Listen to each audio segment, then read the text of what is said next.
Yeah. Which side are you hitting? I was gonna go to the back. Okay.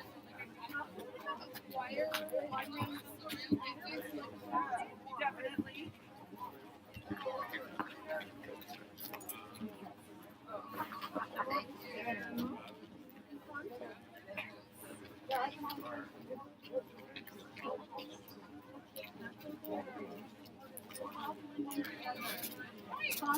It's fine up there. I love it. Let's have another cheer. All right.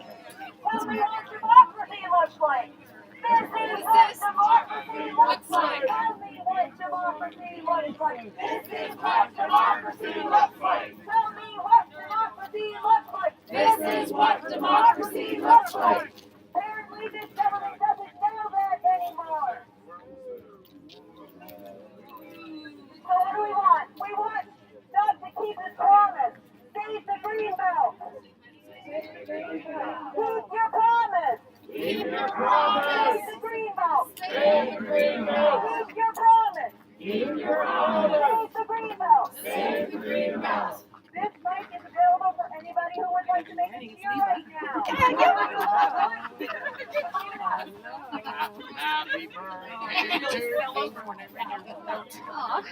It's all true.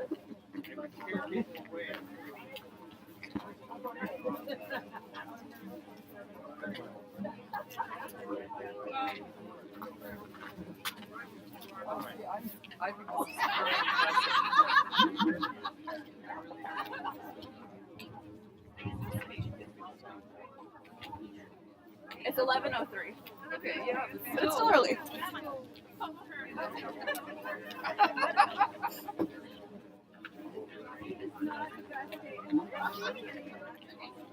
That's the best one. Are you doing media?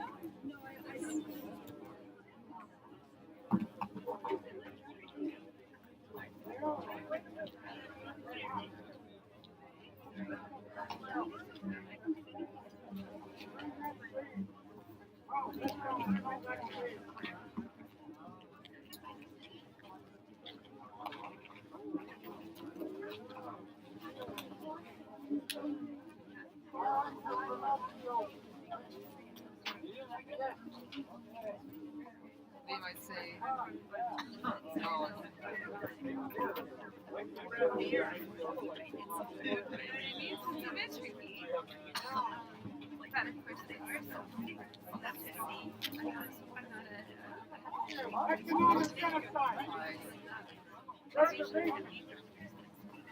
So anyway, it's become a little bit confusing. Really, I'm wondering. Thank you very much. Oh, that's great. Oh, that's awesome.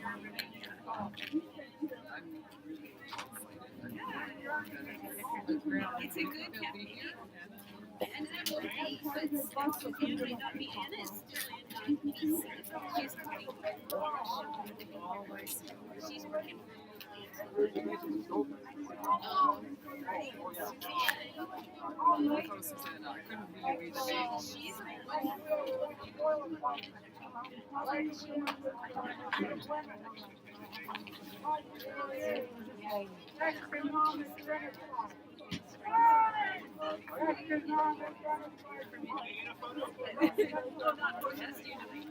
So we don't know live stream of the tobacco, right? Yeah, I'm not sure exactly how that's changed, who's doing tobacco, what's happening, so I double check with Jennifer. It's happening just momentarily. Okay.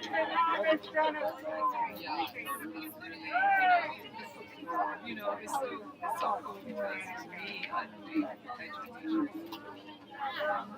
The way they vote. So we just need it because in it, it's hard for us to imagine. I can remember what I was like. Recognize the crime. Recognize the residential schools. Recognize the 60 troops and recognize economic genocide. Yes. Honor the treaties. Big Rich, West. On behalf of First Nations people, Big West, Big West, Big West. Every child matters.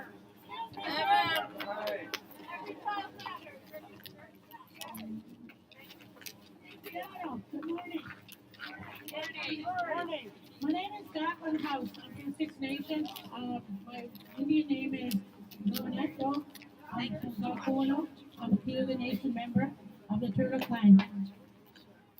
First of all, I'd like to say Nyawa for inviting me here. I have with me my two grandchildren, and I also have been invited by my friend Jennifer. What I have in my hand right now is a peace pipe. This peace pipe represented a lot of things back in the day. But the biggest thing was that we took on that peace as our foundation. So here's the piece today.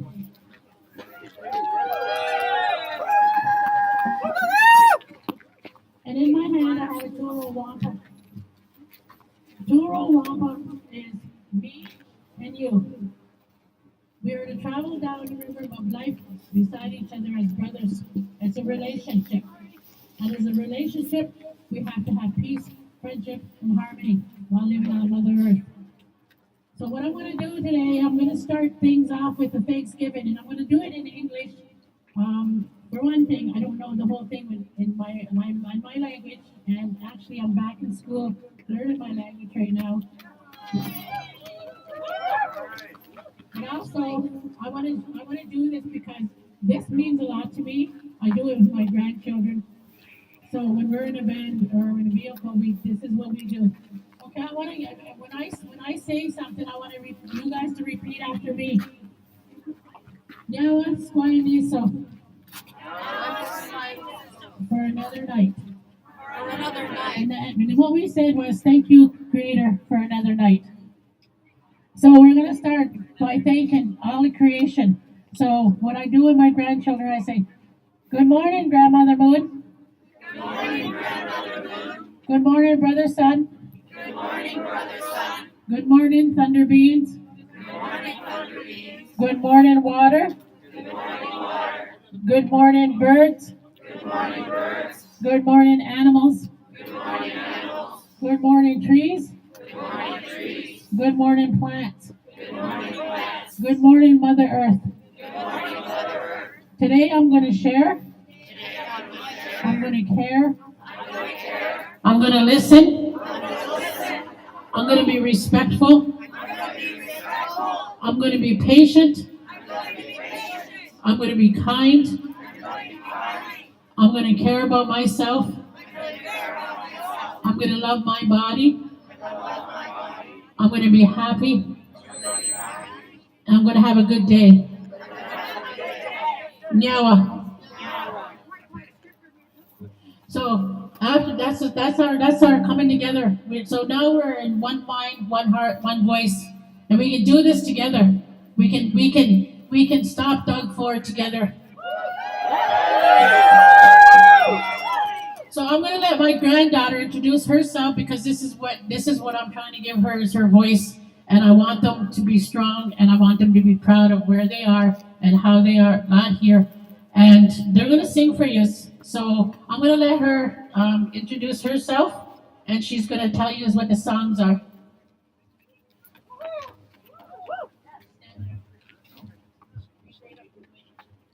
Hello, my name is Peyton LaForme,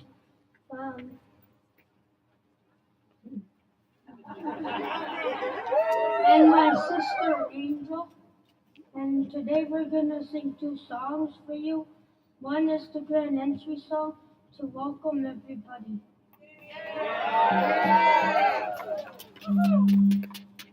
And the second one is the ego song, and we're gonna start with the grand entry song today.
got one more song called the Eagle Song. It's an Anishinaabe song.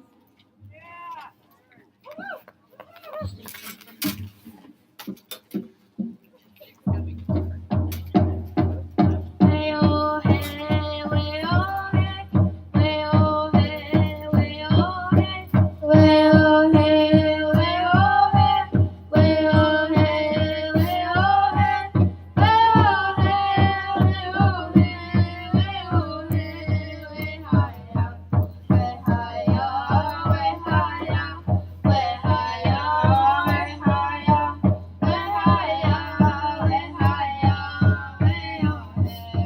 Hey, oh, hey, oh. Megazeki gondwa, megazeki, megazeki gondwa. Way higher, way higher, way higher, way higher, way higher, way higher, way oh hey, oh, hey, oh, hey, oh. Way oh hey, way oh hey, way oh hey, way oh hey, way oh hey, way oh hey, way oh hey, way oh hey, way oh hey, way oh hey, way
higher, way higher, way higher, way higher, way higher, way higher, way oh hey.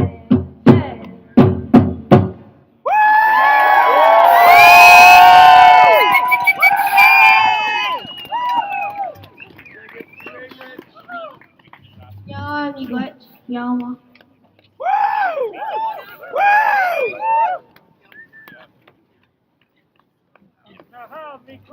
Raise up your voices, people! Raise them up!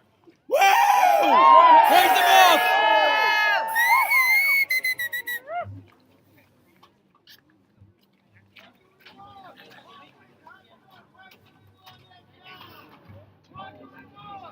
Good afternoon, morning, everyone. Good morning, everyone, on this snowy day. My name is Chloe. I'm an organizer at Banking on a Better Future and Climate Justice U of T. I'm Agnes. I use they, them pronouns, and I'm an organizer at Climate Justice U of T as well. We're going to be your MCs today. So hopefully we'll keep the energy up on this cold day. But we wanted to first begin with a land acknowledgement, so I'll throw it over to Atlas. I wish to acknowledge the land that we have all gathered upon here today. The original stewards of this territory, The original stewards of this territory are the Anishinaabe, the Haudenosaunee, the Huron-Wendat, the Mississaugas of the Credit River, and countless other First Nations throughout history, recorded or unrecorded, who have taken care of this land. This city, which rests on Treaty 13 territory, remains subject to the Dish with One Spoon, Wampum Belt Covenant, an agreement between the Anishinaabe, the Haudenosaunee, and the Mississaugas to peacefully share and care for this land and all life that depends upon it. Today, this land continues to not only be an important meeting place for Indigenous peoples from across Turtle Islands, but also a site of active, ongoing Indigenous resistance to the settler colonial project we call Canada. Let's admit it, this country is founded on centuries-long process of the violence, displacement, forced assimilation, and outright genocide. This colonial process is one that continues to this very day and is actively propagated by the institution that stands behind us. Acknowledgement is most powerful when it leads to meaningful reflection and meaningful action. I'd like to invite all of you to take a moment to reflect on your own relationship with this land and the lands that you hail from. Me, I'm an international student from India studying at the University of Toronto. I immigrated to Canada just last September, seeking greater educational opportunities for myself. As such, there are two things that hold true. One, I am privileged to be here, and I fully benefit from Canada's ongoing colonial project.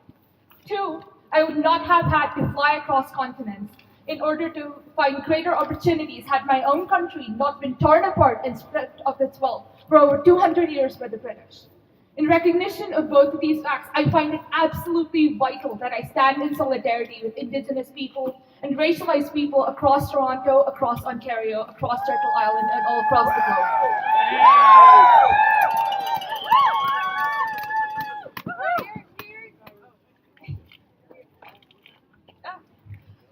We are here today united against the Ford government, who we know is harming all of us, but especially it's harming Indigenous peoples.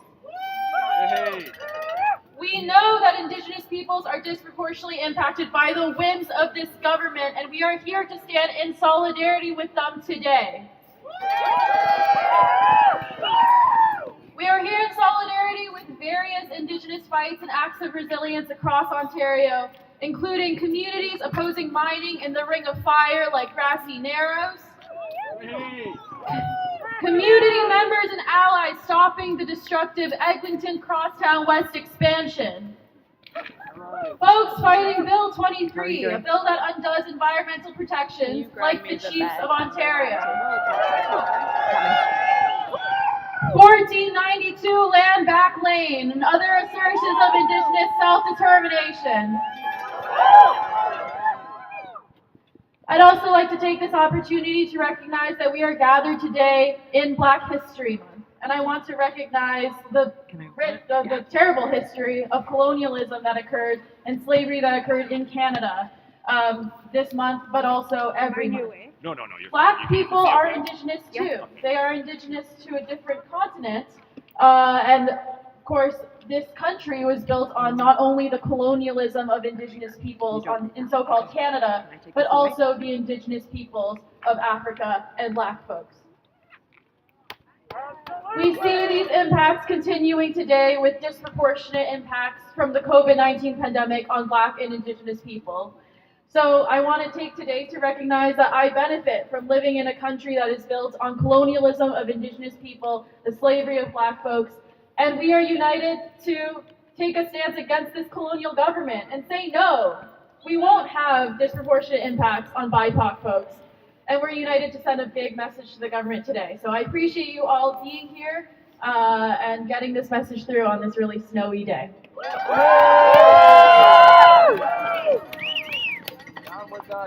I'd now like to welcome back to the stage Jacqueline House and Jennifer Vermeer and Brock J. Trudeau. I don't know if you're here, but if you're here, you're invited to come up now. Perfect. Jacqueline House is a proud Haudenosaunee woman from Cayuga Nation Turtle Clan. She's a mother, grandmother, and friend to all. Jacqueline is a wise and honorable person and has enough love for all who enter her circle. She walks with the teaching of her ancestors and shares those teachings in a way that inspires those who listen. I'd also like to welcome Brock J. Trudeau as a brave Anishinaabe warrior from Wickwemikong. unceded territory of the Bear Clan. Rock is one of the fire keepers at the Sage and Inagvi Teepee for the ceremonies taking place in Toronto to honor the tree and land as part of an Indigenous-led coalition to protect a sacred area from unnecessary development and destruction. His heart lays with supporting the youth and helping them reconnect with the lands and culture and the traditional ways of the people. Finally, Jennifer Vermeer is a mother, woman, artist, lover of all, treaty person of the two-row wampum. Jennifer believes that as settlers, we are guests here on Turtle Island, and we must start doing the heavy lifting to stop the colonial state that has been at large as criminals against the laws of the sovereign Indigenous nations of Turtle Island. Once we hold these systems accountable and get the government back in its rightful space, Indigenous voices will lead the way. So I'll pass it over.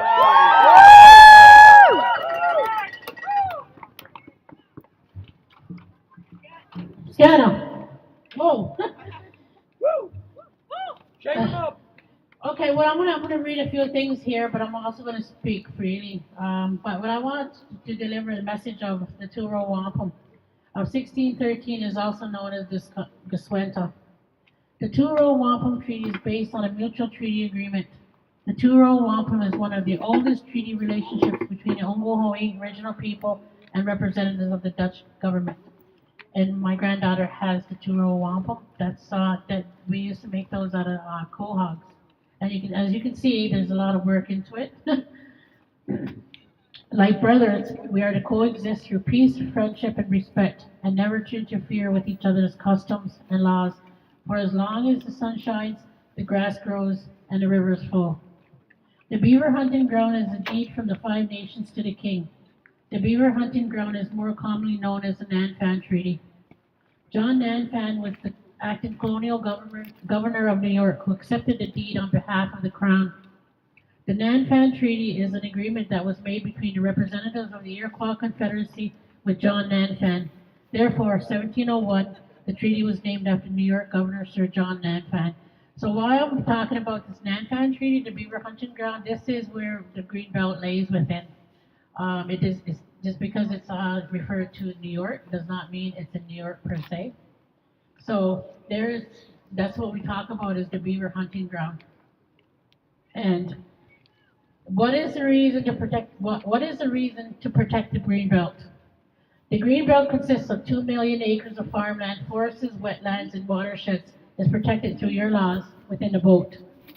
This area of green space provides clean air, fresh water, climate resilience, and a reliable local food source to help the surrounding communities in southern Ontario to thrive. The Greenbelt defines the importance of agricultural land and natural systems that need to be protected for the long-term prosperity of the region. There's many reasons why we are here to protect the Greenbelt, and the biggest one is what I find is the farmers who produce. They're the ones that are giving us the food to eat, because I know like there's a really big difference in the way we eat today and the way we ate before. And I imagine that a lot of you know the differences because our bodies are more sluggish. We're more inclined to diseases. So and this is what the new government wants us to do is eat preservatives. And I know like I'm astonished. I'm amazed at some of the things that when you look at the expiry date, how long they last. So I for one am totally against the board. What is his name? Doug Ford. I'm not into the big politics like you guys are, but Doug Ford. I see that he's putting our canoe lately too with the batteries. So we got another big fight. You guys need to come to Six Nations and fight this battery because Doug Ford is pushing. He's pushing his own agenda, and behind that agenda is money. And it's dehumanizing us. Right? We're humans. We're supposed to be here. We're supposed to be collective. The two-row wampum says that. We're supposed to have a relationship with one another instead of pitting us against each other. So those are the big factors that what's happening today is that the land theft has never stopped. And I see what's happening in that boat and what's going on with when it comes to this green belt. It's what we have faced 10 generations back.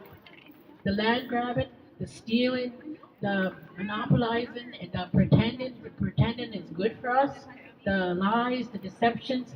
In fact, I made that sign there, down there. It's corruption equals corruption equals disruption.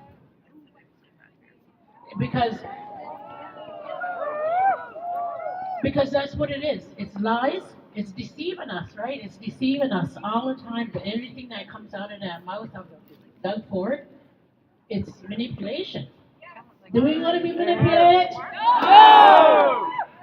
What do we want? What do we want? What do we really want? We want peace. We want that green belt to be protected like they said in 2005, right? It was supposed to be protected.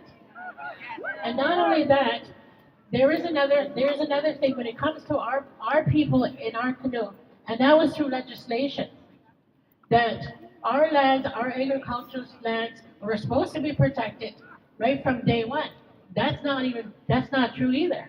So we've been deceived. We're still getting deceived. They're talking about a battery operation that they think that is supposed to be good for us. We all know that somewhere along the line, we're going to get cancer from all that radiation and stuff like that. So that's not healthy either. Like there's so much things that we have to fight against, and with this Pierre Trudeau, I call him Justin Pierre Trudeau because I've grown up in hearing the name Pierre Trudeau, what it means to us, what it doesn't mean to us, and I see Justin following in his footsteps when it comes to Aboriginal people. And it's not good. Shame on Trudeau! Shame on Trudeau. Yeah, shame on Doug Ford.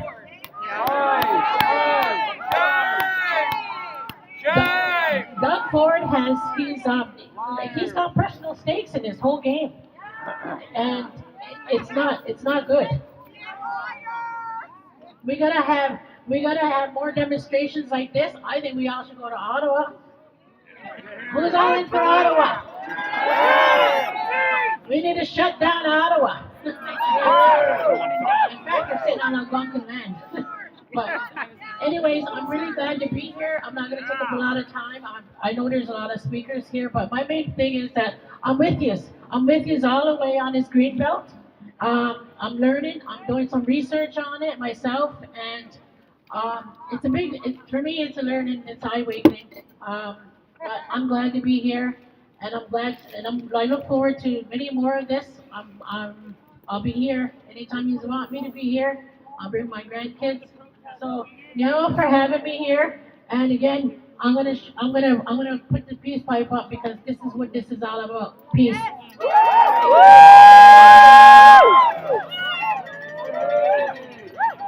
And one other thing, I brought this. I made this. It's not his story. It's our story to tell today. I went through some of this stuff, how those premiers felt about us. And it's really disgusting. It's really disgusting for somebody that's in that lead role to talk about another race in the way that they have throughout history.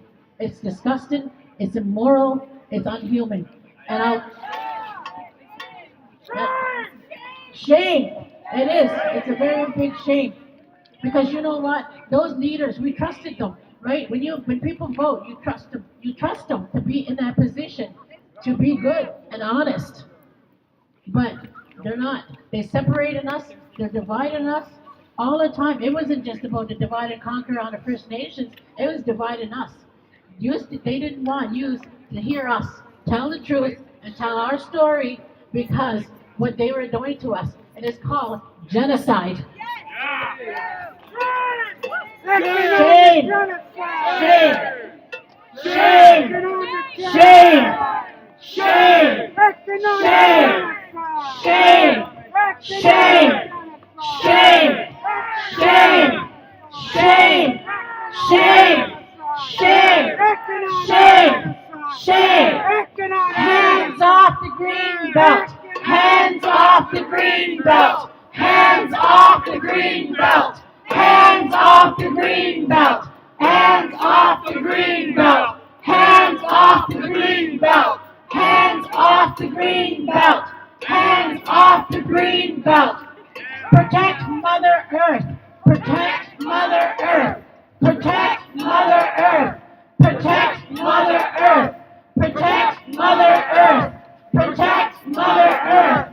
Protect Mother Earth! Yawa!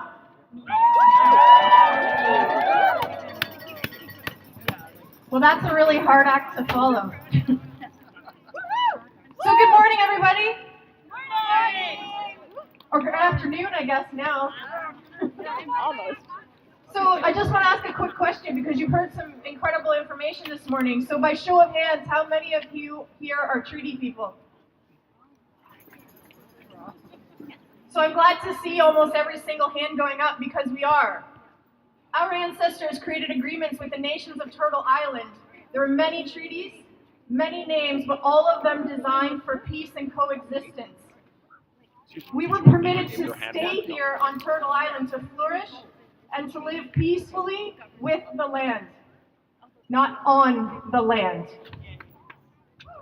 The Two-Row Wampum Treaty tells the story of the relationship between the boat, which refers to us settlers because we arrived on the boats, and that's how we traveled down the river of life, and the people of the canoe, because that is how they traveled down the river of life.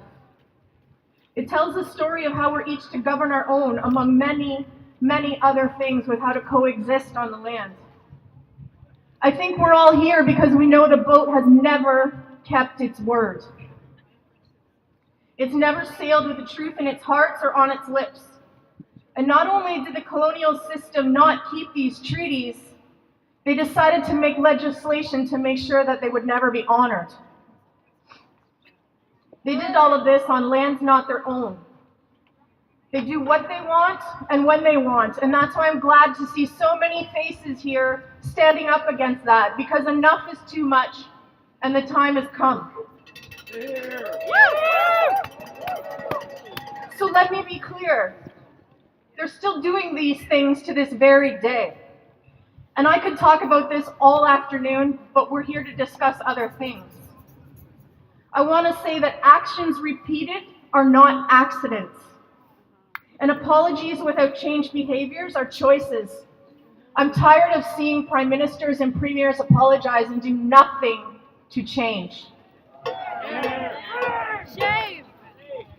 So historically, our government has legislated their way to every goal they've ever wanted, regardless of who it hurts, regardless of the human rights violations, or regardless of the genocide that they've created in the past, and still happening today. It criminalizes all who stand in the way of resource extraction, and again, let me be clear.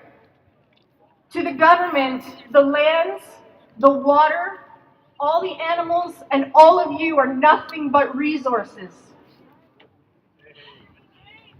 In 2003, my brother David Grey Eagle, who is going to speak in a little while, won a court case against the government in which he ensured that the government would hold consultation with Ongohoe people. He won that case, and he won it, and yet to this date the government still does not provide proper consultation. Shame!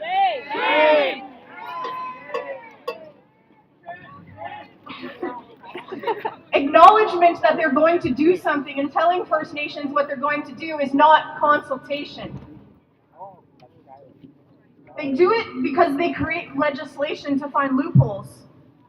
They do it because they don't give a, I'm not going to say it, what we want. Canadian courts are designed to win and to beat Indigenous people. They weren't even allowed, according to the Indian Act, to take land claim actions to court until the 60s. In 1997, the Wet'suwet'en people won in our courts what they called Aboriginal title to their own unceded territories.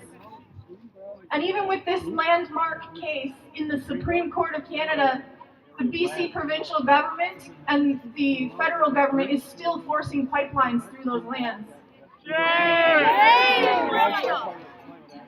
In 2020, my friends and loved ones from Six Nations stood and said no to development on their traditional lands.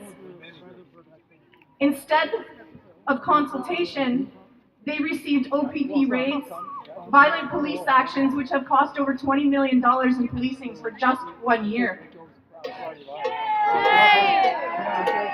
Nearly 1,000 days later, 1492 Landback Lane is still waiting for these consultations from both provincial and federal governments.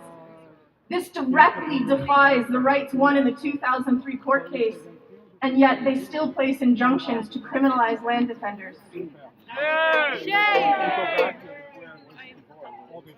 Where I live in Hamilton, our city unanimously voted against urban sprawl, backed by science, environmental and social research. Inner city building would provide far more successful, affordable housing with access to services while reducing carbon footprints, which is the sound decision for people and the environment. The vote in our municipality was unanimous, yet this Ford government decided Hamilton didn't know what they were talking about and forced urban sprawl anyway. Highly respected and qualified urban engineers have designed and shown that there's 88,000 acres with inside cities available for successful, affordable, mid-level housing in Ontario. And yet our government decided to go after 80,000 acres of urban farmland, farms, watersheds, endangering thousands of at-risk species, and all while creating a divide within our communities, lying to us, saying that there's no other option except for going after the greenbelts.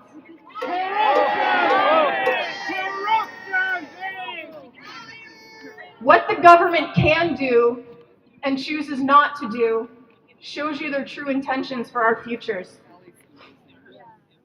And though we have all these landmark cases in 1997, 2003, and 2020 with Landback Lane, in addition to current climate crisis considerations, this Ford government has allowed developers to use a 40-year-old environmental assessment done in the 80s to develop areas in Hamilton.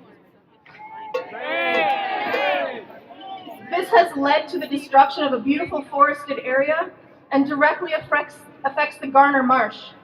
And again, it did not follow the court cases I've mentioned, nor did it follow modern and current environmental assessments, nor Indigenous ideologies for land use. Concerned citizens like you and me have reached out to our MPPs during the month of so-called consultation over Bill 23. Not one person in my outreach group received any communication back. They don't listen! They don't care! So now we know where we are, and we know where we've been. But the question is, where do we go from here?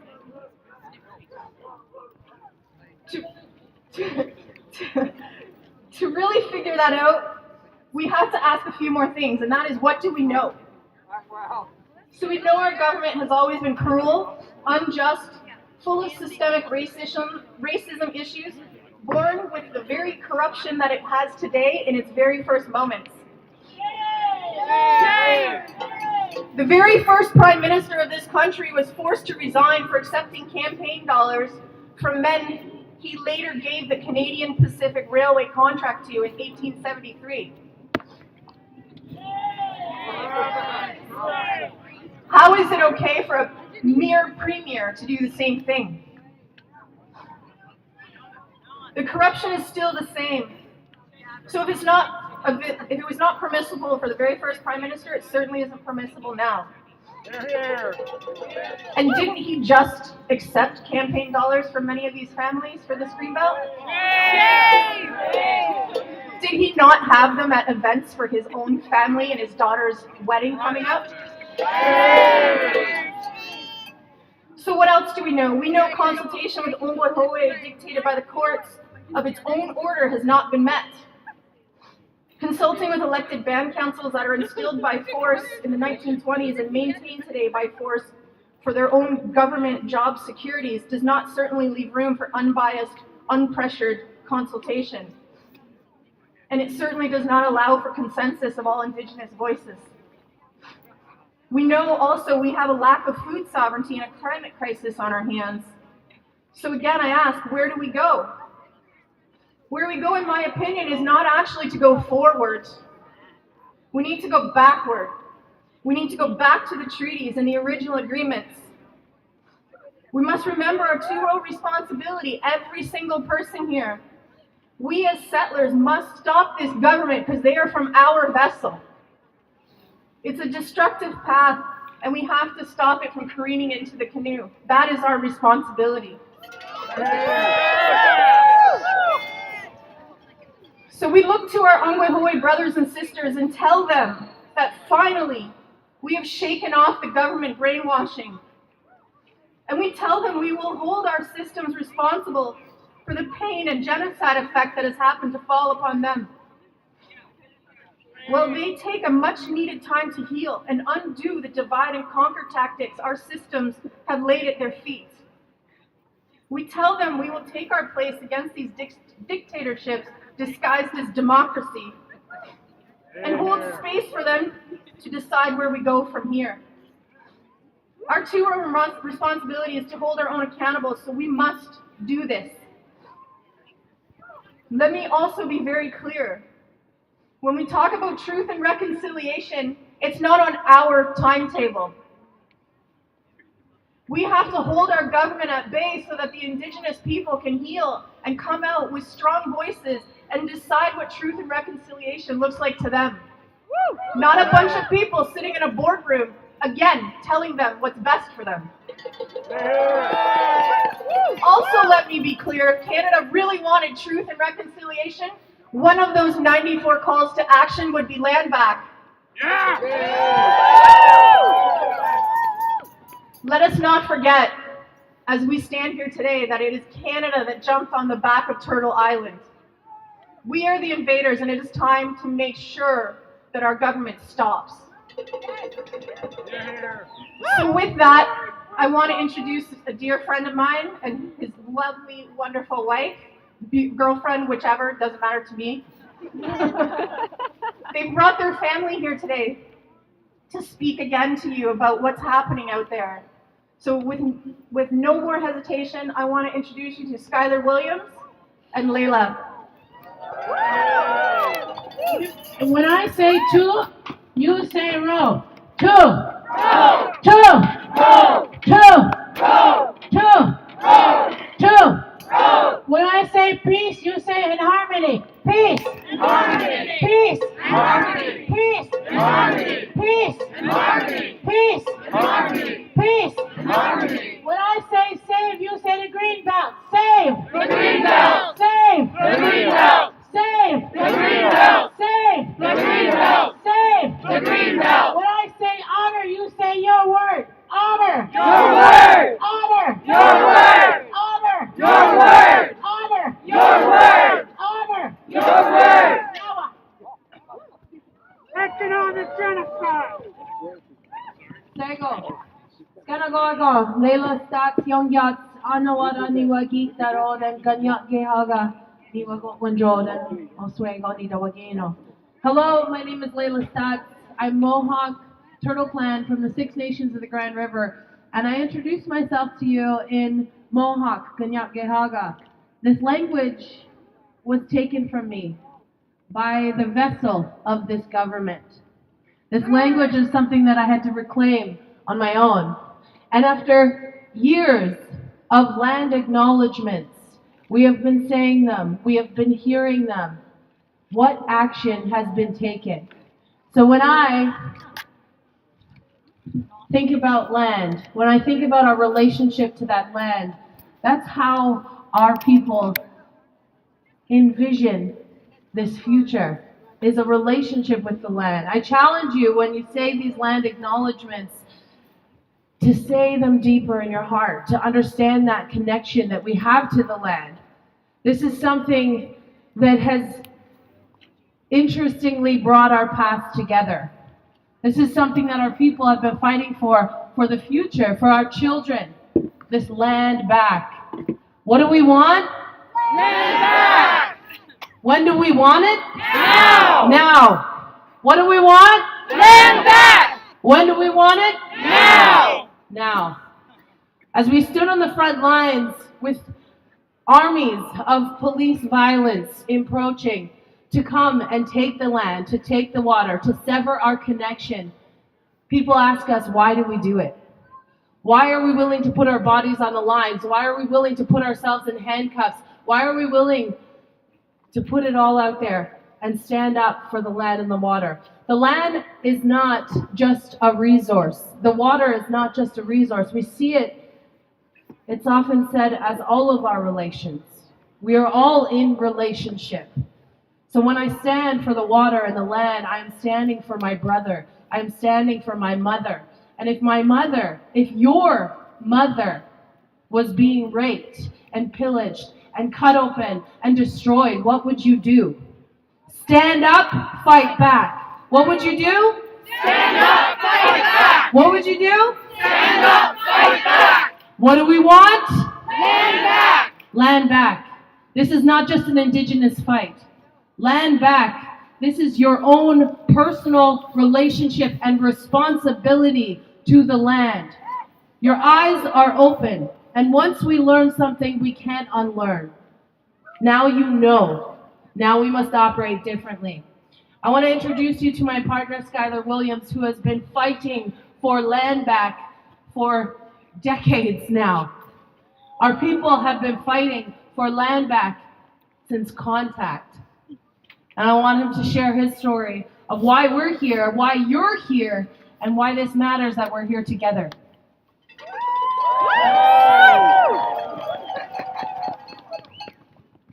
Thank you, everybody. You know what? These moments where these governments continue to pit our communities into a corner where we have no other choice but to stand up and fight back, where we have no other choice but to throw our bodies in the way into the chains of development. See, this isn't what progress looks like for our community. Concrete and asphalt, that isn't what progress looks like. Here, here. For us to be able to have those spaces, near our communities where we can grow, where we can thrive, where we can let the birds and the animals have some space. Like that is what progress looks like in our communities. All right. And having these moments of being able to have that unity, that relationship with each other, to be able to have that love for each other that we need in order to have these fights be real. You see, at 1492 Land Back Lane, it is almost 1,000 days now. And you know what? That fight was only made real because of the support that not only our community came together, but all of the communities around us did as well. And so that bit of love that you guys gave for us, you know what, is something that I'm going to hold with me for the rest of my life, because that was an amazing gift that you gave me. And I really hope that one day that I don't have to see my son here throwing his body on those chains of development. Because you know what, it has been since I was 13 years old that my family and I have made these fights real and as big a part of our lives as we possibly could. And so I'm asking all of you to do everything that you possibly can to make sure that this green belt stays the way that it is. Because we are downstream from every choice that we make as a nation. Our communities have constantly had to pay the debt the privilege that your communities have gained. And so downstream from that is us. And so we are asking you, we are telling you that this time, that this is the inherent wealth of our grandchildren, our great-grandchildren, that we are robbing from them. And so now it is time to stand up and fight back. It is time to band together, everybody. Let's make this real, let's make it happen, let's shut this down.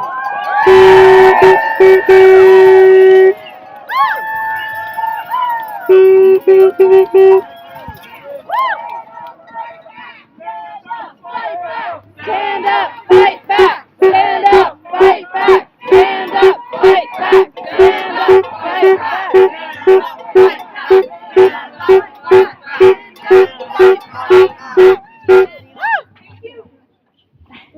Thank you so much.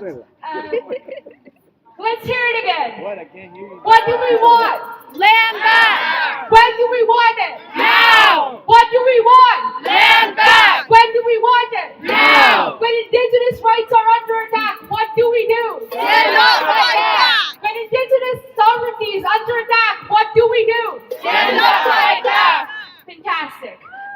as an announcement, there are in fact chairs on both sides of the walkway, so if anyone wants to sit, we do have chairs. So please utilize them. Next, I'd like to invite the Spirit Wind Women's Hand Drumming Group. The name Spirit Wind represents the importance of giving thanks to our breath. Multi-talented artists, singers, songwriters, and dancers. Nancy Johnson, Jenny Blackbird, Dawn Miss Kennedy, Krista Williams, Michelle Purple, Amy DeJarle, Rochelle Allen, Tanya Cordova come together to share native, traditional, and social hand drum songs through stories, drum, voice, and shakers. This style of singing brings women from all over Turtle Island together and offers them an opportunity to practice and live native spirituality in traditional as well as non-traditional settings. Women's hand drum social singing is a relatively new tradition. However, the drum itself has been acknowledged as the heartbeat of Mother Earth since times immemorial. The drum beat reminds us of our relationship to connection to creation. Welcome.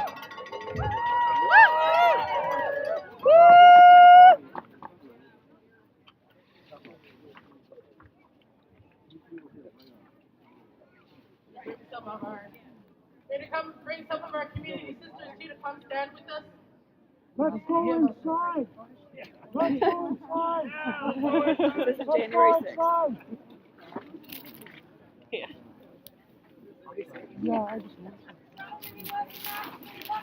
This is what democracy looks like.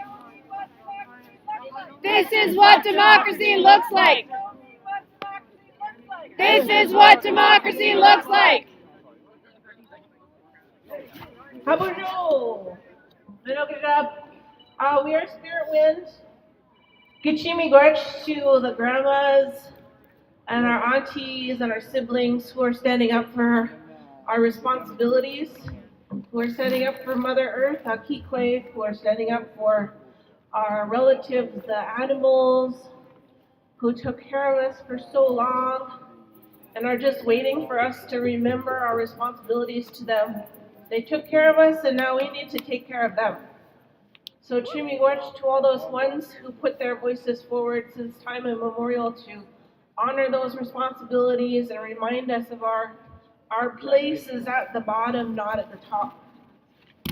We depend on all of the waters and the air and the land to live. And if we were not here, they would be just fine. So Gichimi Gorch to all those ones that came before us here to speak and to remind us of those. And let's lift up our voices now to in love and support and give that love to Mother Earth and our grandfather's sun and our grandmother Moon and our father's sky. All the waters, Nahal, our home. Oh,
I have a message for you.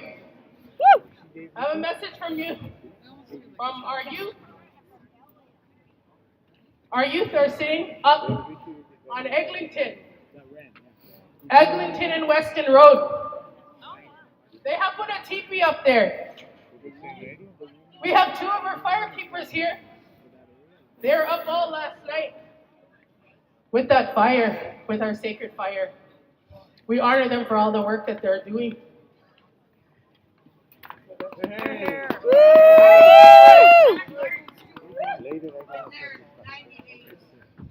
So we have up across Eglinton there. We're looking for lots of support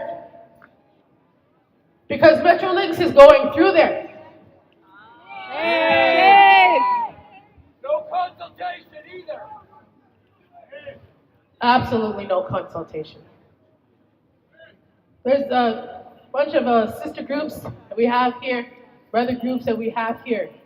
I sat the other day with the CEO of Metrolinx, and he was saying how, we want to be able to get you across the city faster. How we do that is, we're just gonna put a train because you really want to get there fast, don't you? Because that's what you want. Like that's what's important, so we can get through this life really quickly and very fast. And that was important. That was one of the biggest important things that he said, and that was going to change the minds. We don't know, but you know what they're doing? They're going to put the subway in. They're making a subway from Union Station. They're taking it way up until up to the Science Center. Where do you think they're coming up? All of our parks. They're taking the subway system all the way up. They've come as far as Weston Road, where these youth have stopped them there.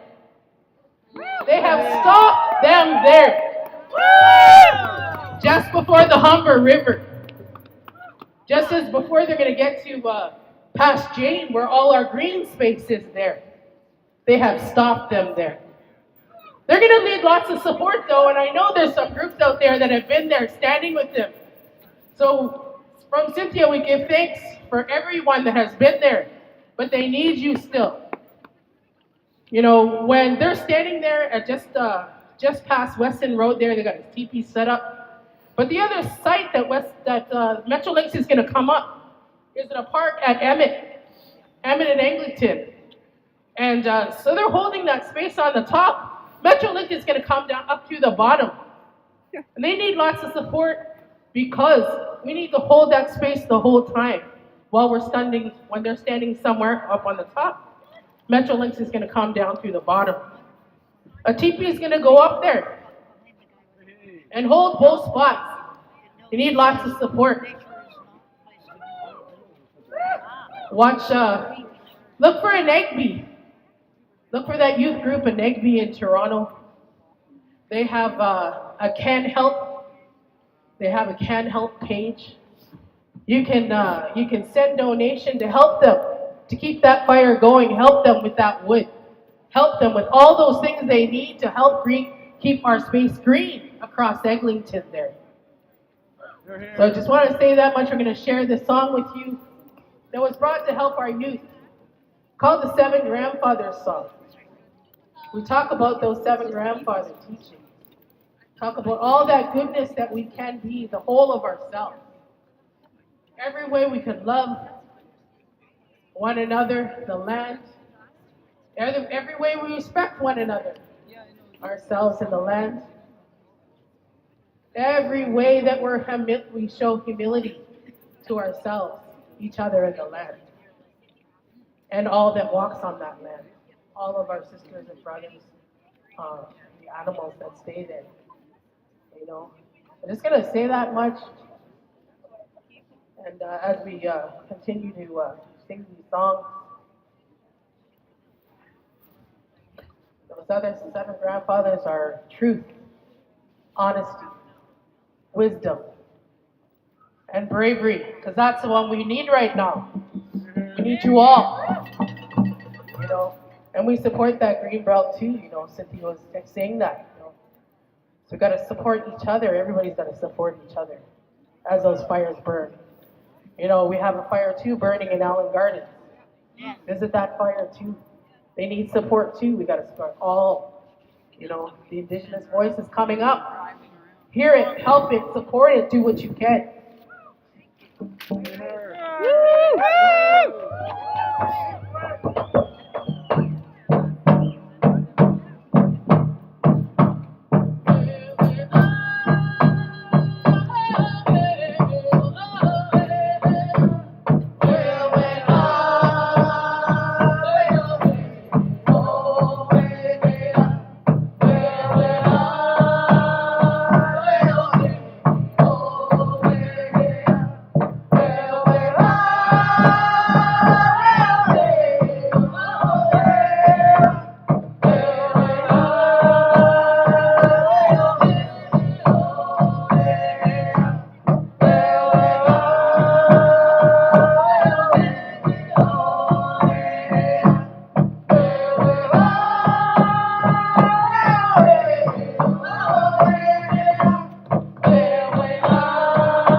whose song that is.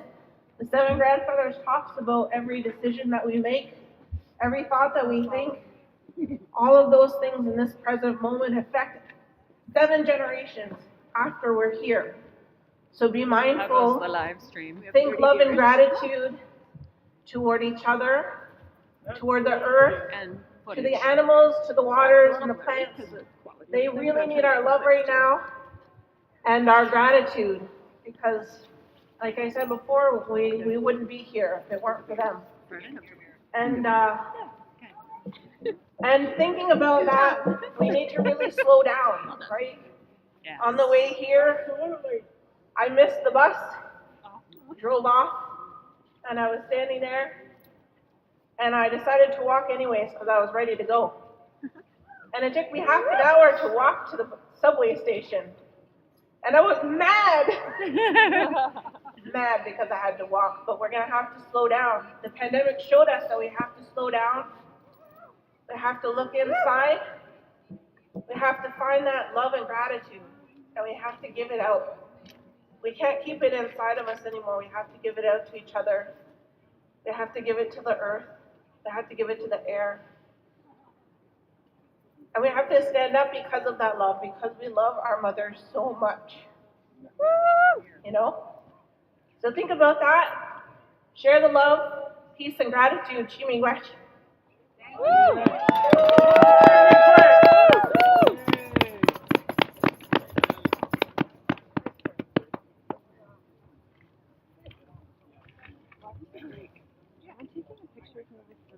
Sure, yeah, whatever you want to do.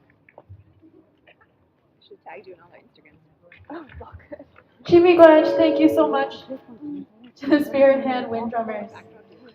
Land back! Land back! Land back! Land back! Land back! Land back! I want to draw everyone's attention to a fundraising opportunity. There's a QR code just on the floor to your left, my right, over there. If you want to donate to to help fund a new teepee for ongoing efforts to protect Indigenous land. If you need any help with the QR code, you can also come up here and someone will be here to assist you. It's now my pleasure to welcome Natalie Mira to the stage. Natalie has been the Executive Director of the Ontario Health Coalition for more than 22 years. She has built the coalition into the largest and broadest public interest group on healthcare in the province, representing more than 750,000 Ontarians in its network of more than 500 member organizations and more than 50 local chapters. Natalie. Hi there. Just before I started, I just wanted to say pause and respect and thank you. The fight of the struggle of the land defenders, the water protectors, is something that we all need to recommit ourselves to actively, meaningfully support and stand behind. And thank you very much. You know, as Skylar said, it is not progress to cement cemented development. It is not progress to pave over the greenbelt. It is not progress to privatize the public health care system that took the better part of a century in this province.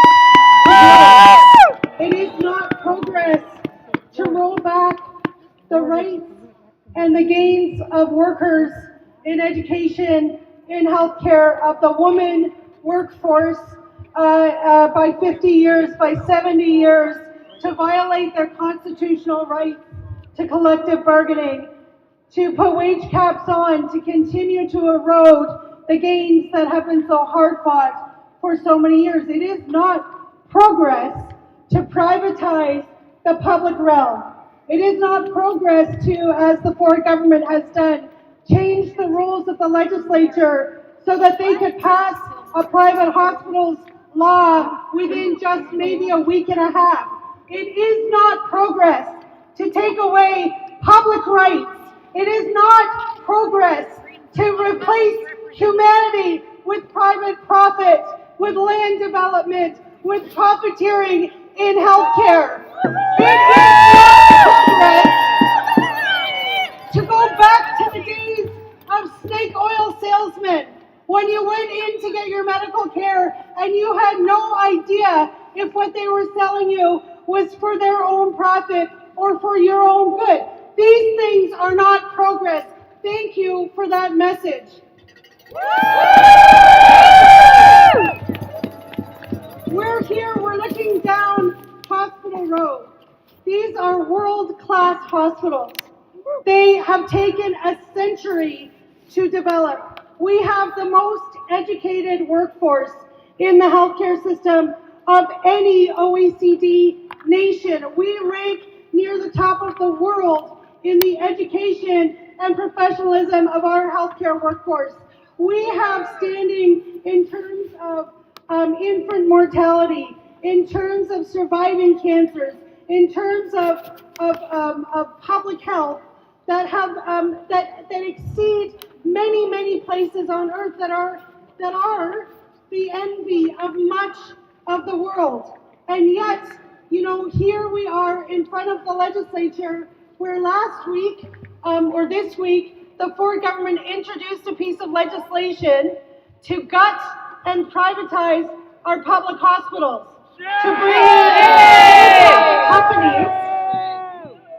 to bring in for-profit companies like investor-owned, private equity-owned ClearPoint Health. These are multinational investor-owned corporations to take over surgeries and diagnostics. And the Ford government would have us believe, in order to soften up the public for what they know the public does not want, They tell a few key lies. They say the status quo is unsustainable. Well, I ask you, who made the status quo? The Ford government spent the last 5 years now in office. During a pandemic, they put a wage cap on the same workers who literally risk their lives every day. Risk their lives every day for us, but they put a wage cap on, so they have real dollar cuts year over year over year. And then even as thousands of them left through burnout, through inability to deal with the crushing workloads anymore, for trauma from having to watch so many people suffer and die, those workers, have received no real support from the Ford government. In fact, the Ford government is using our money, our public money, to challenge a court ruling that his wage cap was unconstitutional. At this point, when we have the worst staffing shortages we have ever seen, ever in the history of this province, when 158 emergency departments across Ontario have closed down over the last year, and 10 would be unheard of. 158 is mind-boggling. When in communities across this province, they're warning people our emergency department is closed because we have no staff. Please make sure you look up the emergency departments in the region if you're driving on, because many of them are also closed. I mean, this is the most incompetent government ever. Or it's an actual plan. It's an actual plan to drive the public health system into the ground, to underfund it. You know, they actually underspent the health budget by almost $1 billion last year in the middle of this crisis. Instead of actually improving the wages and conditions, pouring money into getting staff, boots on the ground to help dying patients, what did they do? They actually pocketed the money to pay for future tax cuts for corporations and so on. And they doubled the money for private clinics. Every hospital here, every single one of them, has operating rooms that are closed down in the evenings, on weekends, for weeks, months, even permanently, due to underfunding and now understaffing. And yet we're taking public money now to build new for-profit hospitals and clinics, to cut the services from our public hospitals and privatize them. Well, this event was called Welcome Back, Doug Ford. I say it should be called Doug Ford, Welcome to the Fight Back. We are going to build a campaign, and this is just the beginning. We are going to build a fight back, the like of which we have never seen before, because they are not going to take our green belt away. They're not going to take education workers' rights away. They're not going to roll back the wages and working conditions of women 50 years, and they are not going to take our health care away. Thank you.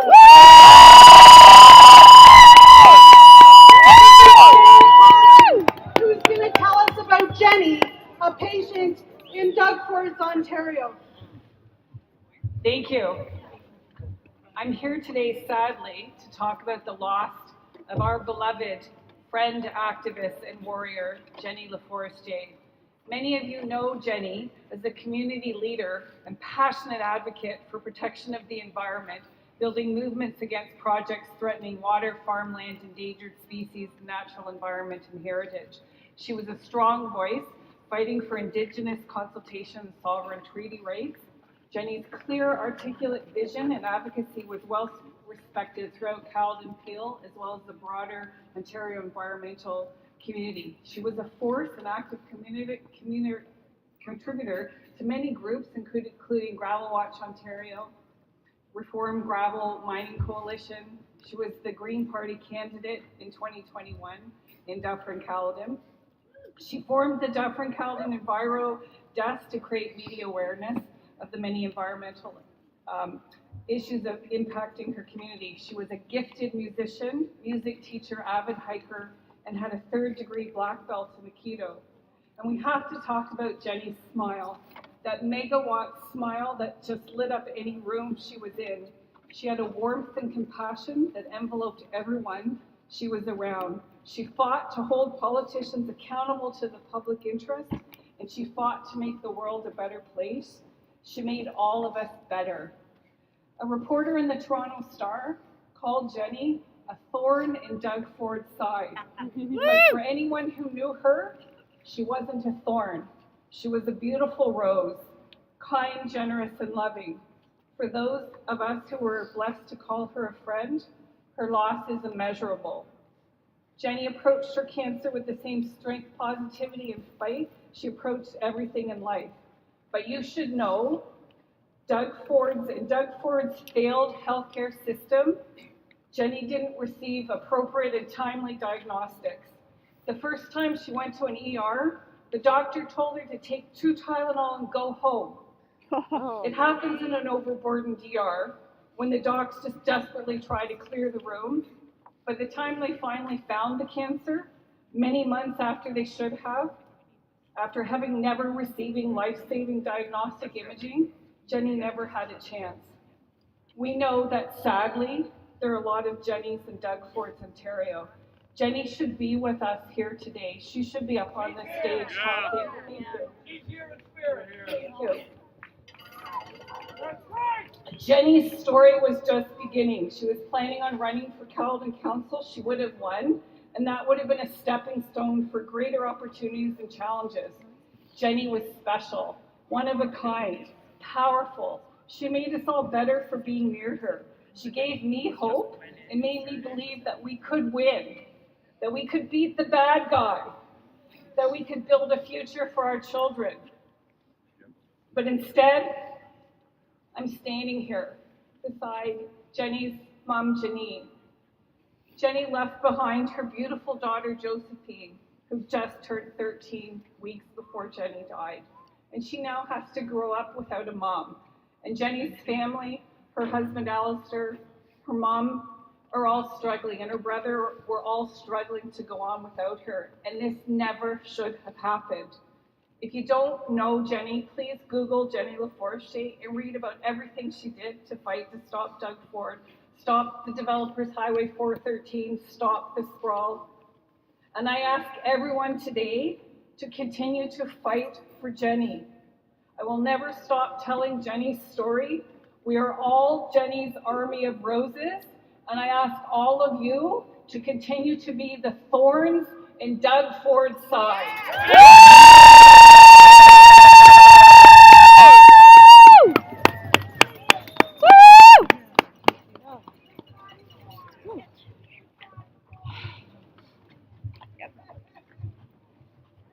We're gonna do a little repeat after me chant. Hey, hey, ho, ho. Hey, hey, ho, ho. Ford's cuts have got to go. Ford's cuts have got to go. Ho, ho. Hey, hey. Ho, ho. Hey, hey. Protect hospitals today. Protect hospitals today. Let's try it all together to do it. Ready? Hey, hey, ho, ho. Ford's cuts have got to go. Ho, ho. Hey, hey. Protect hospitals today. Hey, hey. Ho, ho. Ford's cuts have got to go. Ho, ho. Hey, hey. Protect hospitals today. Woo! Next, we're going to introduce the Raging Grannies, who are going to do a song and skit about Bill 7. Bill 7, misleadingly named the More Beds, Better Care Act 2022, brought into effect last November, allows hospitals to discharge patients without their informed consent and admit them to long-term care homes hours away from their family and support communities. If a patient refuses to go, their hospital is required to charge them over $400 per day, intimidating and coercing older adults to comply. Bill 7 breaches fundamental rights to privacy over health information, to informed consent to medical treatment, to charter rights to equal treatment. This is not necessary to provide actual beds. There is a surplus of over $12 billion in the Ford government is sitting on. A constitutional challenge was lodged last November against this law.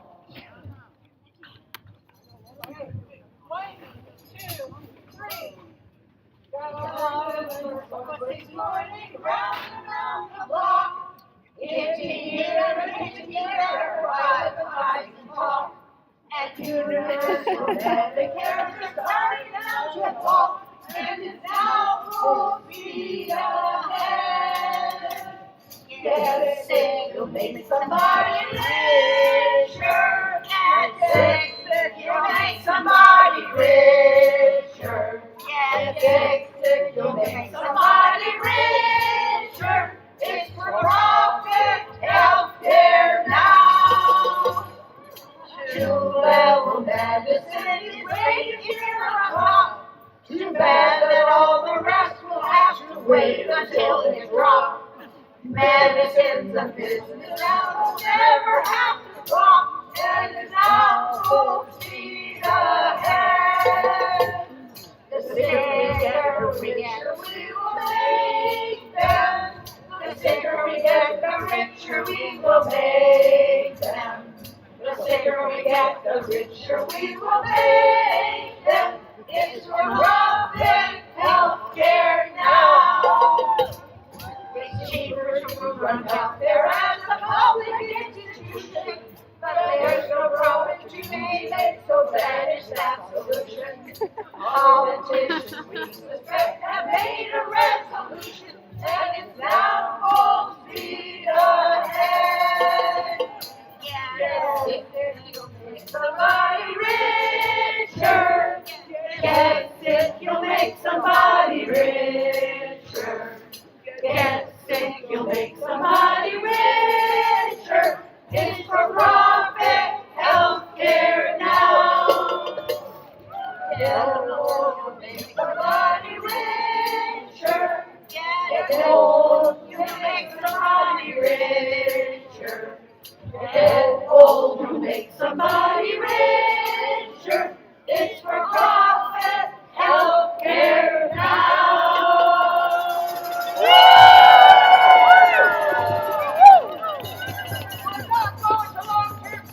I'm here with the long-term care home. I've come to take off the grannies. That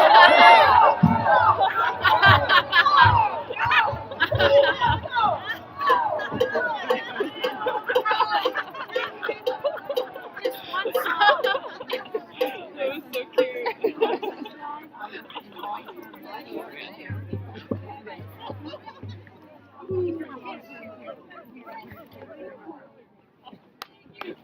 Oh, thank you so much, Raging Grannies. Give it up one more time for the Raging Grannies. I'd now like to welcome Helen Victoros to the stage. Helen is the president of the Elementary Teachers of Toronto and a community activist. The Elementary Teachers of Toronto is a local of the Elementary Teachers Federation of Ontario. With over 10,000 members, it is the largest teachers local in Canada. Welcome, Helen. Thanks so much, everyone. And I'm here with amazing colleagues across the education community. We've got AEFO members, we have OSSTF members here today.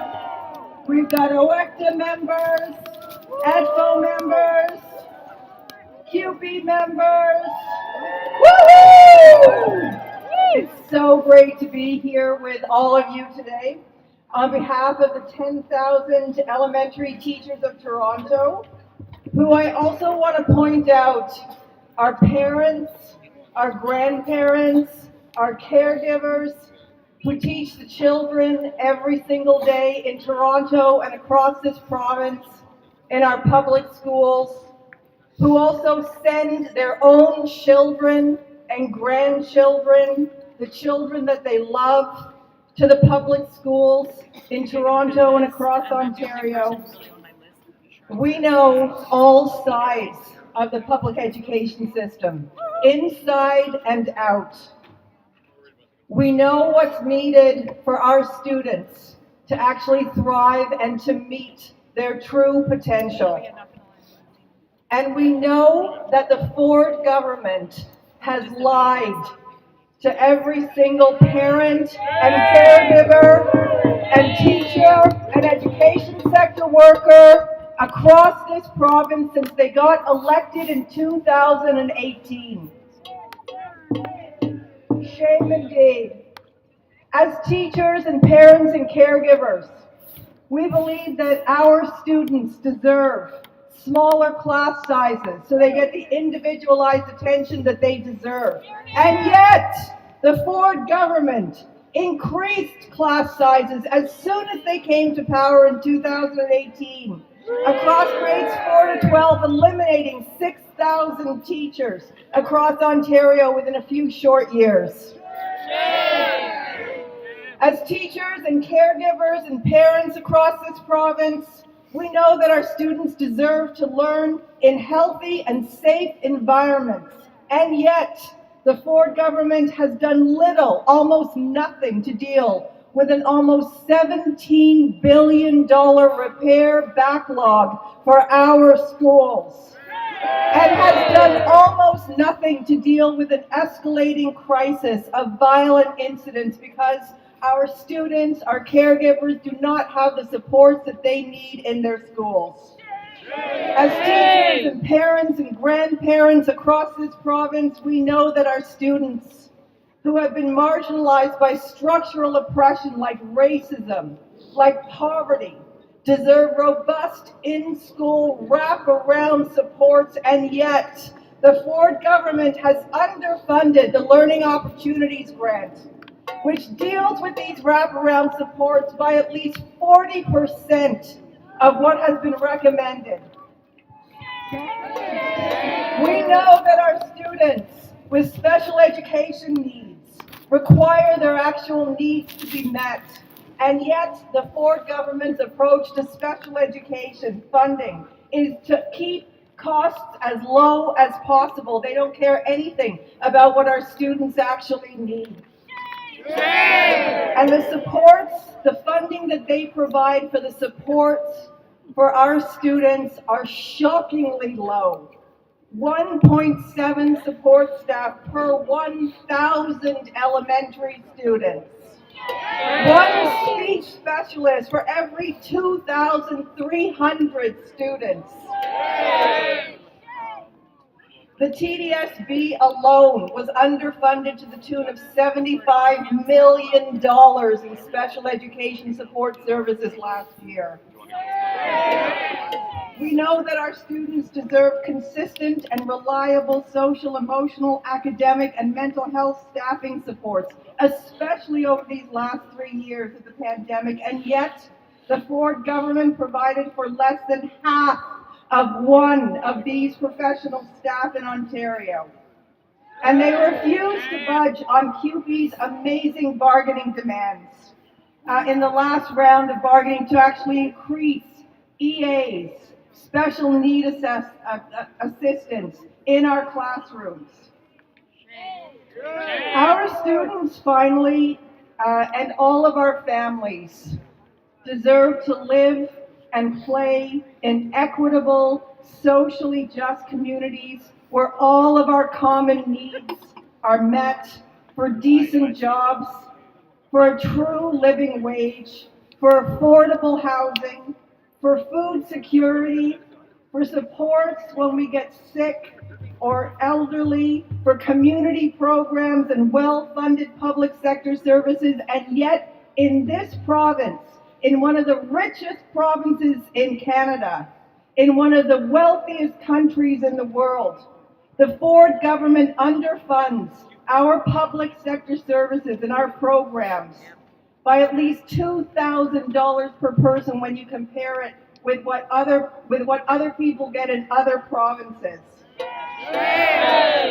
And over the next 6 years, this government has a plan in place to cut $40 billion from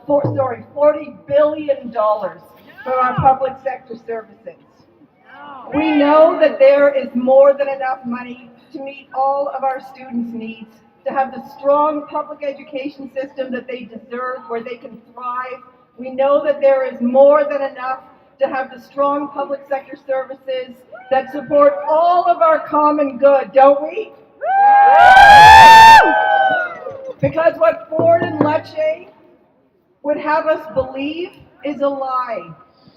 The wealthy 1% in Canada have never been richer. Corporations have never been wealthier. We're seeing a government that is shoveling what is meant for our common good to their wealthy developer friends that are attempting to take down our greenbelt as quickly as possible.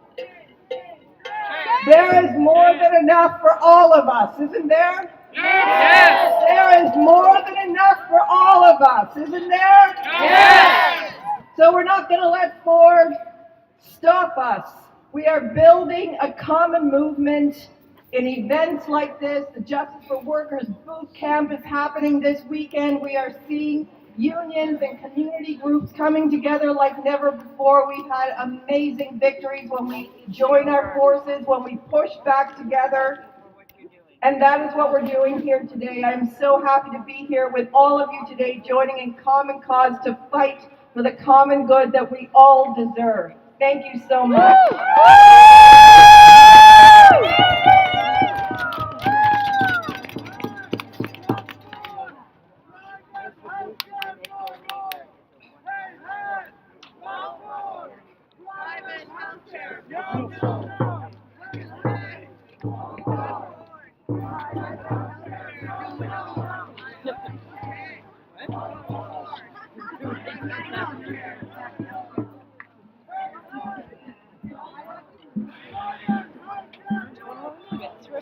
I'm going to do a quick little chant. So I'm going to say, education is a right, and you'll say, we are here to stand and fight. Ready? Education is a right. We are here to stand and fight.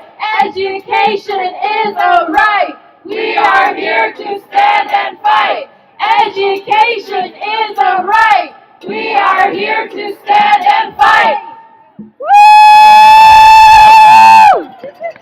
I'd now like to welcome Seasonal Birds. Seasonal Birds is a Toronto-based folk duo made up of members Maya, TP, and Sean Parker.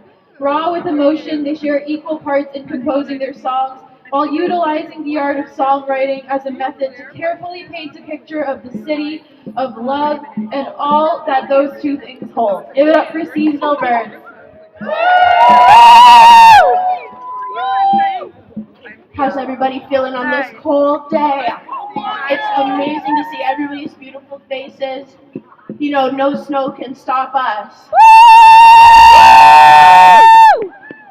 Both Sean and I have grown up in this city, and we've seen it change over the course of our lives. And you know, it's looking a little bit bleak, but it's nothing that we are not going to raise a fight about.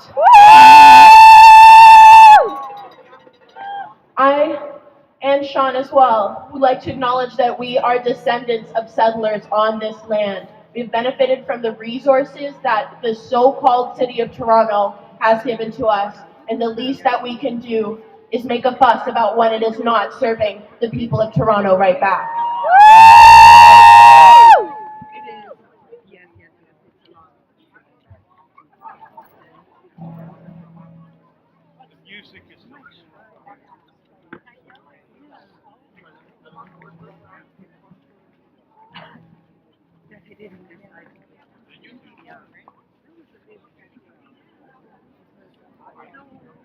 Technical difficulties, such as life. Such as life.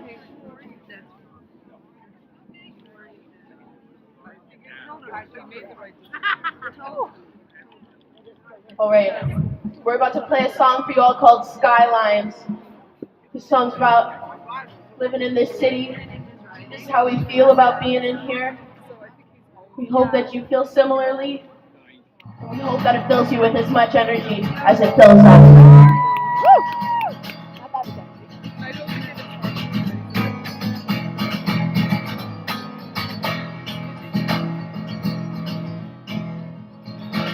It's summer camp season, so children are screaming just to feel how it feels in their lungs. This park's never peaceful till it's empty or smoke dancing over tongues. And someone is written on the side of the cafe that we can do better than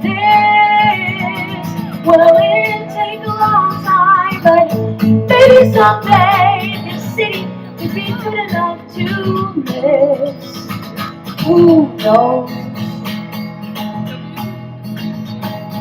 It's crowded and lonely, and still it's the only place I've ever called my home. The tracks to the station, the playgrounds I play in, it's hardly something I've been through alone.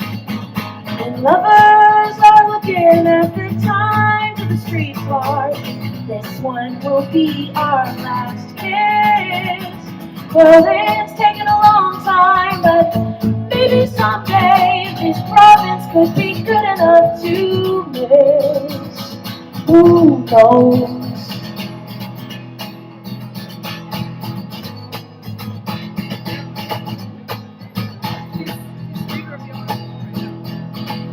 The noise of construction as we breathe the dust in. You hear someone ask you for a smoke. And the voices on cruise through the chances that you'll meet, but you only hear the punchline, not the joke. When they stop the ringing that would slide from the church towers to stained glass and promises of bliss, well, it'd take a long time, but maybe someday this country could be good enough to miss. Who knows? Starlight that blocks the sun, it will be my life has just begun. But I remember when my eyes were full of stars. Now they're vacant as the headlights are passing cars.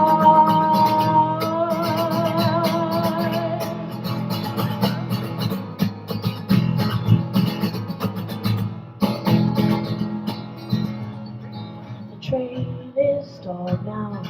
The intercom calls out that someone is lying on the track. You know you can't feel it, so you learn to breathe it and treat it like any other setback. But someone is written on the side of a cafe that we can do better than this. It'd take a long time, but maybe someday the city could be good enough to miss. Someone has written on the side of a cafe that we should do better than this. Well, it'd take a long time, don't know if I'll be around when the city can be good enough to miss. Oh, let me go get her. I'm gonna go get her. I'll be right back. Who knows?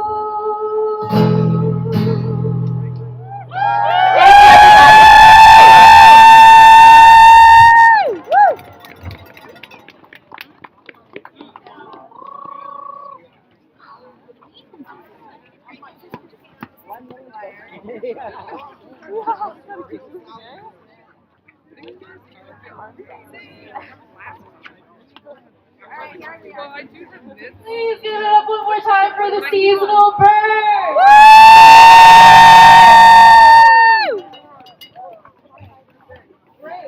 Great. Okay, I know where I'm going to be going. It's to Bandcamp and Spotify and adding some songs to my playlist. Thank you so much.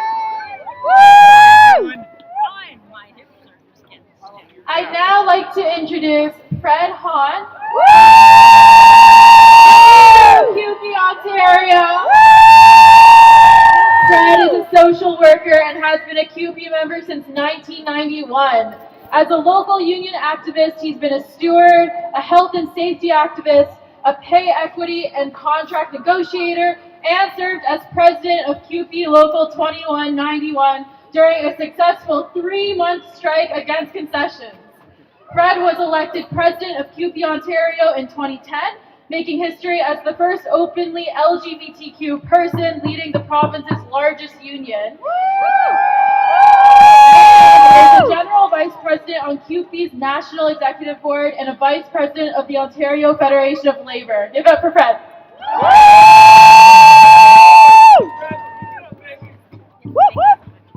Let Doug Ford hear you at his cottage, bro!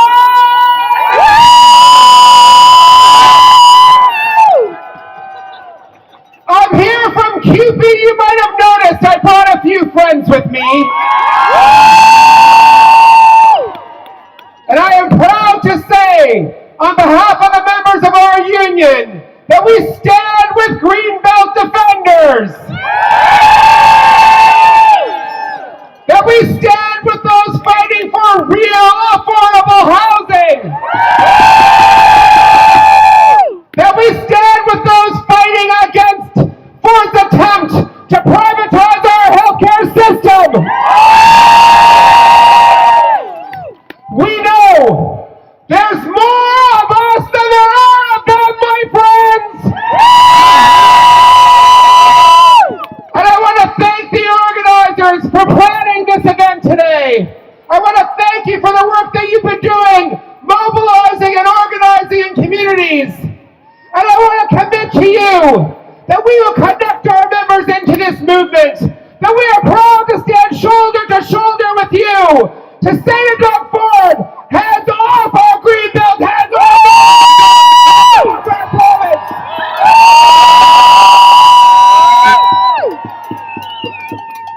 Let's be clear, friends. Let's be clear. The Premier lied to the people of Ontario in the last election. He promised he would not touch the Greenbelt. That was a lie. They promised they would not privatize our healthcare system. That was a lie. The people of Ontario don't respond well to being lied to, do we? So today, look to your left. Now look to your right. Know that each and every person you see represents thousands of others across the province who are not able to be here today. Know that we are building a movement to reclaim our province. And know this, our education workers reminded me of this in the fall. That when we stand together and when we fight together, we will win together! Let's keep up the fight! If we don't get it, shut it down! If we don't get it, shut it down! If we don't get it, shut it down! If we don't get it, shut it down! If we don't get it, shut it down! If we don't get it, shut it down! If we don't get it, shut it down! If we don't get it, shut it down! If we don't get it, shut it down! So! Solidarity! So! Solidarity! So! Solidarity! Solidarity!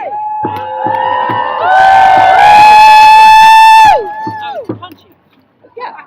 Wow. And they combined it. They thought that of Andrea speaking as a voter as voter, but because of Fred actually got here, coverage. Ford has got to go! Hey, hey!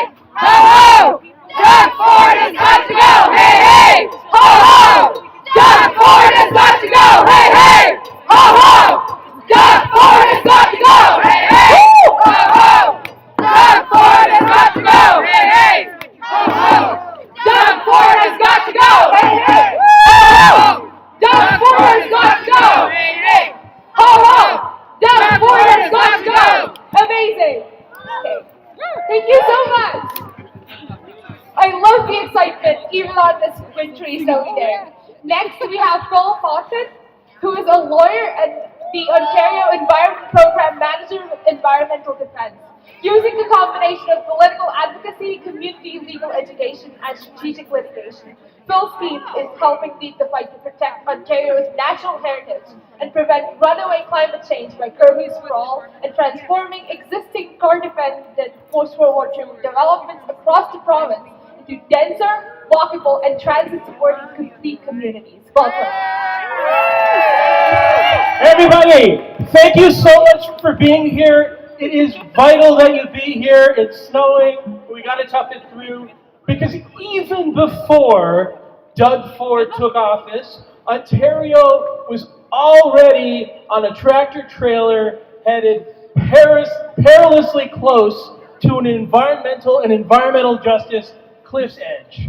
We were already so car dependent that our carbon emissions were so high that without a rapid U-turn, we were already set to go beyond the point where we couldn't avoid catastrophic climate change. We are beyond the point where simply electrifying our vehicles is going to get us to net zero. We need to rapidly shift away from cars to transit and walking and cycling.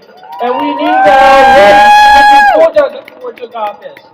Even before Doug Ford took office, we knew we were headed to an environmental cliff's edge when it came to sprawl, because we knew that we were getting to the point where we were not going to have enough farmland to support and feed ourselves, and we were not going to have enough habitat for species at risk in southern Ontario to keep them from being driven for extinction. We already knew that. And from an environmental justice point of view, we knew that years and years, more than half a century of broken, racist, classist, exclusionary zoning meant that the best neighborhoods, the places where it's practical for people to live without a car, were excluding vast numbers of people, so that people were being pushed out of Toronto, out of the GTA, and it was becoming a privilege rather than a right to live in this part of the province. And at the root of all these problems, we already knew was one big mistake, and that was building our communities after World War II at densities that were far too low to support quality public transit, to support shops, to support the essentials, to even support high schools within easy walking distance. So we were all dependent on a car. So it was miserable to try and live life in most of Ontario without a car. We knew that we had to fix it, and the good news was, we also knew the solution. We know that the next 30 years of immigration, they are not a problem to be managed, they are the solution. They are our last best chance to fix our neighborhoods by giving them enough density for transit, to save our schools from closure by giving them enough pupils to stay open. They can use our existing infrastructure. And so we know what the solution is, and that's to use the next 30 years of growth to fix our existing neighborhoods, to stop further sprawl so we can save our species at risk. And the way to do that is to transform our neighborhoods by getting rid of exclusionary zoning. If you see a neighborhood where every house is a single detached home, that is environmental racism at work. Because we know that this is a place where income is distributed unequally, so a street that has only single-family homes is a street where racialized and low-income people are disproportionately excluded. That is a social evil as much as it is an environmental evil. So the solution is to end that exclusionary zoning, to make room for people of every income in every neighborhood. No more Rosedales, no more neighborhoods where only the wealthy can live. We knew that solution, and so the solutions to our social and our environmental justice problems, they were all the same. And the good thing was we were headed in that direction. We finally had a new set of rules that was designed to direct growth to existing neighborhoods, to transform our existing neighborhoods, and that's why it was heartbreaking, and it is heartbreaking to see at the moment that the solution was crystallizing, that we are headed in the right direction, that Doug Ford has grabbed the steering wheel and turned us right back towards that cliff edge and slammed on the gas.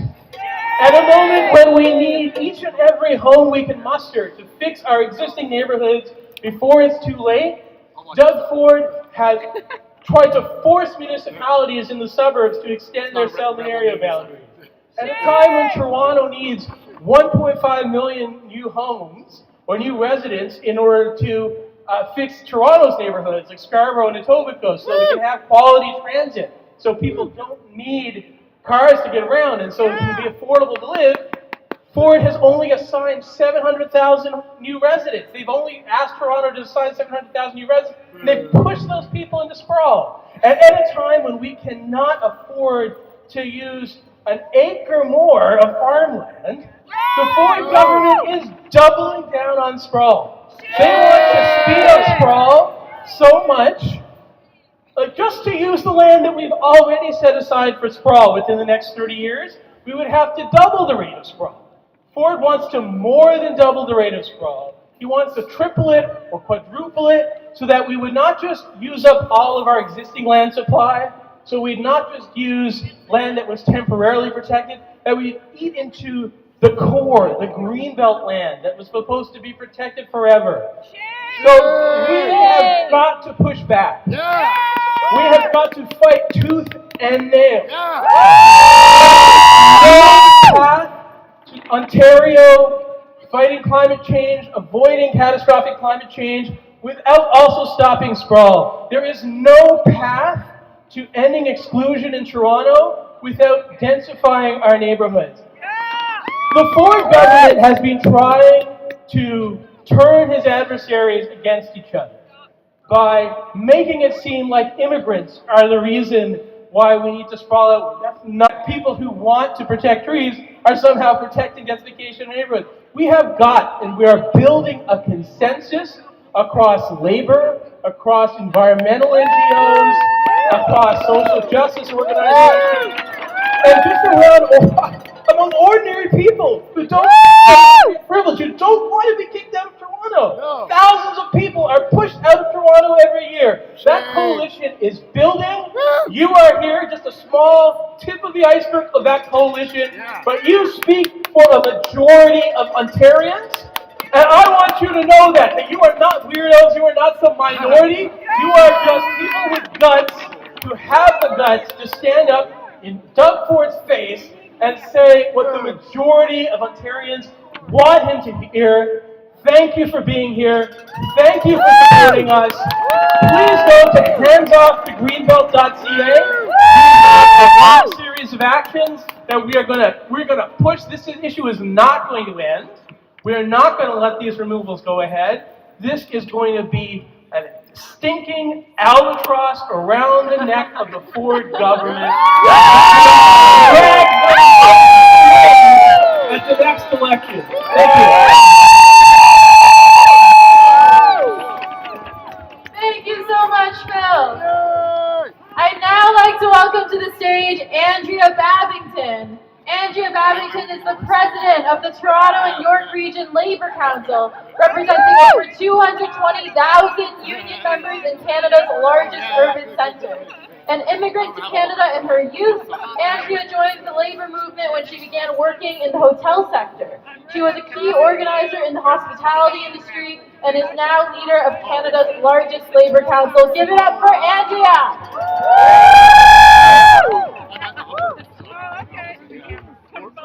Yeah, exactly. More west. Okay, so it's cold. We know that. We're feeling a lot of stuff right now, but I think one of what we're feeling right now is not just the shiver. We are mad at Doug Ford. We're pissed off at Doug Ford. We're here to say to Doug Ford, hell no. Whatever reason why you're here today, whatever Doug Ford did wrong, we are here to send that message one more time. We're not here because of the snow. We're not here because it's freezing rain. We're here to tell you, Doug Ford, we're not going to stop until we stop you permanently. Hell no!